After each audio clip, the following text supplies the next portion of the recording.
একজন ইলেম কালাম কম, যখন ওয়াজ করতে যাইতো লক্ষ্য করতো যে সেখানে কোনো আলেম আছে নাকি। আলেম থাকলে অল্প কথা বলে শেষ করে দিত। তা আলেম আছে কিনা এটা পরীক্ষা করার জন্য বলছে যে ভাইয়েরা আমি আজকে একটা পাতা আর ওয়াজ করব, একটা পাতা, এবং তার ব্যাখ্যা এবং বিশ্লেষণ আমি আপনাদের সামনে আলোচনা করতে চাই। জনগণ বলে আমরাও শুনতেই চাই, বলুন পাতার ব্যাখ্যা কি।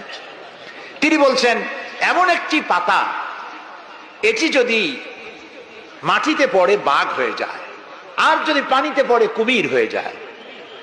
একজন দাঁড়ায় বলল, হুজুর বুঝলাম এই পাতার ফজিলত এমন, মাটিতে পড়লে বাঘ হয়, পানিতে পড়লে কুমির হয়, কিন্তু পাতাটি যদি অর্ধেক মাটিতে অর্ধেক পানিতে পড়ে তাহলে কি হবে? উনি বুঝলেন যে এখানে তো আলেম আছে, কাজী আমার ওয়াজ এখানে শেষ করি। ও আখিরি দাওয়ানা আলহামদুলিল্লাহি রাব্বিল আলামিন।